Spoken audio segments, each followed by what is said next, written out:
Hello and welcome to College School's Guide to Developing and Enjoying Reading at Home, Strategies and Tips to Help Support Your Child. My name is Jenny Hayton and I'm an English teacher and literacy coordinator at College School. At the end of the video, if you have any questions, please do get in touch. So this video aims to give you some ideas about how you can help your child to become a confident reader and a happy reader and a competent reader. We historically know from SATs results that students transitioning from Key Stage 2 are better at decoding, which means reading words, than they are at comprehension, understanding their meaning. They can pick up some simple information from the text, but they find it harder to summarise the text and to interpret information from the text which isn't immediately obvious and is more challenging. So they find it harder to dig for the more subtle meanings. One of the things that I'm going to talk to you about is how to encourage your children to read books which are going to be challenging and engaging. The strategies outlined here are designed to support your child's transition from Key Stage 2, building and developing their established reading skills and giving you ideas to try at home. And once students are at Coldew, there's a really strong emphasis on reading with a focus in lessons across the curriculum and specific reading focus days where reading is given priority, and there's a varied and interesting and exciting range of approaches used. In addition to this, we have a vibrant modern library which is very well stocked, and our professional librarian Mrs. Bell is always available to offer guidance and provide a wide range of activities that help to foster and develop a love of reading. So that takes me back to the question, not sure what to read. Often students say, I just don't know what to read, I don't know what's going to interest me, it's too difficult, it's too easy.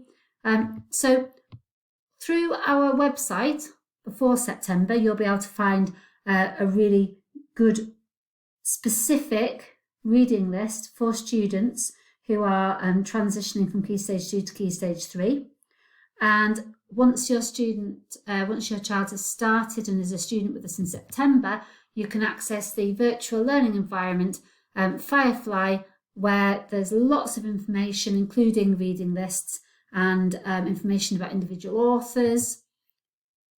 The reading list has sections on quick and fun books, just good reads, and some more challenging titles. And you'll be able to find this PDF with this information on the website now. It tells you how you can access the books electronically and for free, so that they are there as summer reads and for beyond in September. So there should be something there from either the quick and fun section, the just good reads section, or the more challenging titles section, which appeals to every student. There's classic novels, there's more modern novels. If there's not a book there that grabs your child's attention, then please don't hesitate to get in touch with Mrs. Bell via her email address, which is at the end of this video, and she will try and cater for the individual. So if it's a specific interest or a genre which isn't covered here, I mean there's a very wide range, but if there is something specific, then please do get in touch or ask a question about a particular series of books, for instance. Also on the virtual learning environment in September, your child will be able to access lots of guides on how to use the library fully and effectively, as well as the Reading for Pleasure Hub, which has got information about book festivals and the World Book Day, different book clubs, competitions, videos by individual authors, and it's updated all the time. There's Twitter feeds. It's a very modern, up-to-date resource. So I'm going to focus now on some reading strategies and tips that you can use at home to help support your child. I'm going to look at reading together and the benefits that can have. So this is sometimes called paired reading, and paired reading is either reading in unison or taking it in turns to read, for instance, a page at a time. And we know that reading is one of the most important skills a student can learn, and there are multiple benefits of becoming a fluent reader. For example, it can help children understand the world around them and help improve their understanding and reasoning skills. And one way we can help students to develop reading skills is through the idea of paired reading, this collaborative approach. It's a way of building reading time into your daily routine, and it's been shown to improve reading skills and to help children enjoy reading. Paired reading is a way to encourage your child to get better at reading, but also to develop and foster an enthusiasm and love for reading that they can take with them throughout life. The wonderful thing about paired reading is that it can be done at any time of the day. Ideally, paired reading is done a minimum of 3 times a week for about 20 minutes at a time, but each child is an individual, so you can adapt this to suit their attention span. And ultimately, you want paired reading to be a positive experience that they want to revisit and do again. And remember, it's not only adults that can support paired reading. Siblings and friends can be just as effective, and the strategy can benefit both people. When choosing a reading book, it's important to encourage children to choose one that they're interested in and encourage discussion about why different books would make a good choice. So if you were to go back to the reading lists there, it's really important to discuss different titles. It can be a fiction book or a non-fiction book, or a topic related to school or something that they're particularly interested in. It's really worth encouraging them not to just set off the first book that they come across and to invest time into choosing carefully. This will mean there's a stronger likelihood of engagement and enjoyment. Reading reviews of books can be really helpful when it comes to choosing and becoming interested in a particular series, for instance. When you read with a child, it is vital that you read the book together and allow and encourage your child to ask questions. And in turn, you should ask questions of them and check their understanding, especially after each reading session or when you finish the book. It can really help it to come alive and become exciting and relevant to them as an individual.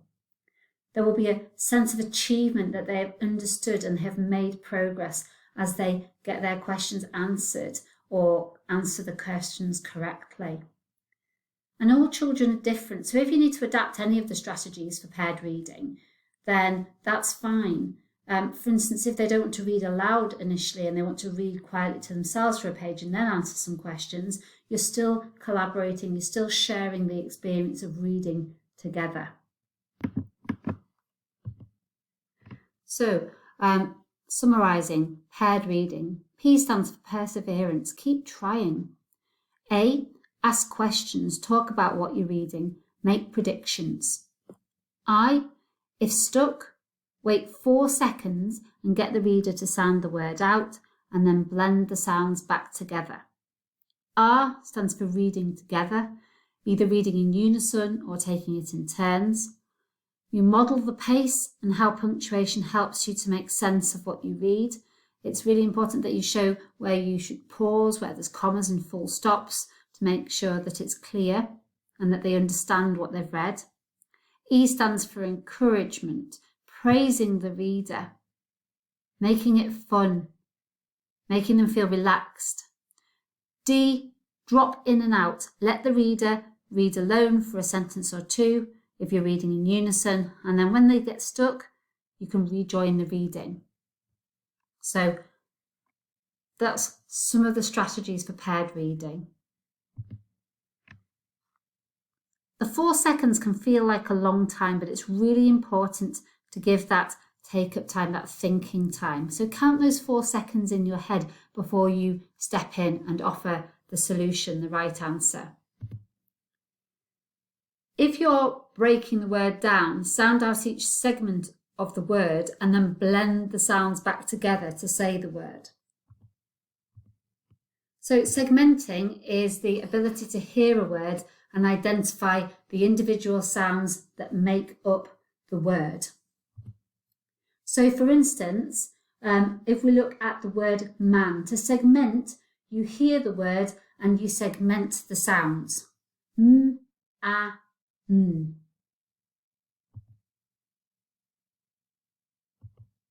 And then moving on to blending, this is taking the separate sounds and combining them together to make a word. So m, a, n, man.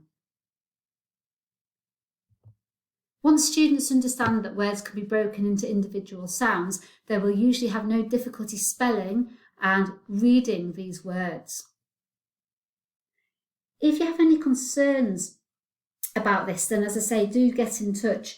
It's important that children are familiar with the consonant sounds and the vowel sounds that make up English. And once they have got a really strong grasp of this, then they should find segmenting and blending comes naturally. Please do email if you have anything that you would like to discuss regarding this. So, a summary of reading tips.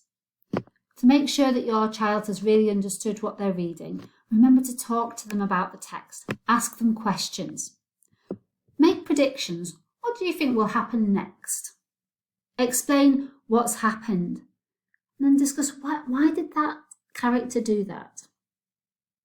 Empathise. How would you feel if that happened to you? True or false? Make a statement about what you're reading and ask your child to say if it's true or false based on the text. See what their answer is. That will enable you to see if they've understood the text, or it could open up a really interesting discussion. And then finally dig. Find the quotation which makes you think. Encourage them to find evidence to support what they think is happening in the text. Get them to dig into it and explore alternative meanings. Can they work out the more subtle meanings in the text? You questioning them will really help them to access the text at a higher level. Different ways of encouraging students and your child to enjoy their reading is to get them to read different types of texts, such as a recipe if they're helping you to cook, or instructions if you're building something. As we've talked about earlier with the paired reading, they could be reading to a younger brother or sister. It could be a story that's suitable for them at bedtime, or even reading to their pets, just so that they've got that collaborative fun element. A really great idea is to read the news together.